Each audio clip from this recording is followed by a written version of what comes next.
పోలీసుల అదుపులో ఉన్న నిందితుడిపై దాడి చేసి విధి నిర్వహణలో ఉన్న పోలీసులపై జులం ప్రదర్శించిన కేసులో మాజీ ఎంపీ గోరంట్ల మాధవ్కు గుంటూరు కోర్టు రిమాండ్ విధించింది.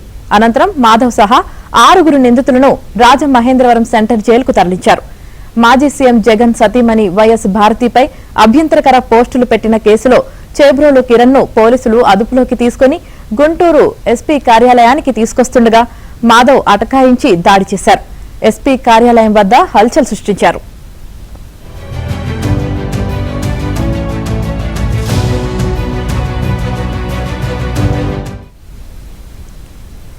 ఈ కేసులో మాధవ్ సహా 6 నగరంపాలెం పోలీసులు కేసు నమోదు చేశారు.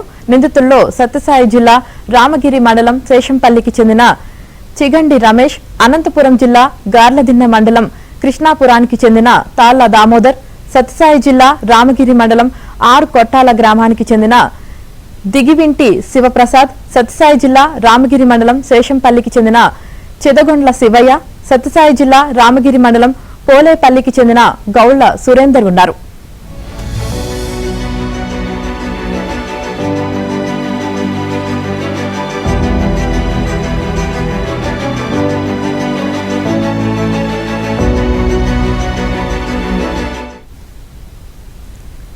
మాధవ్ సహా 6 గుంటూరులోని స్పెషల్ మొబైల్ కోర్టులో ప్రవేశపెట్టగా మెజిస్ట్రేట్ వారికి 14 రోజుల రిమాండ్ విధించారు.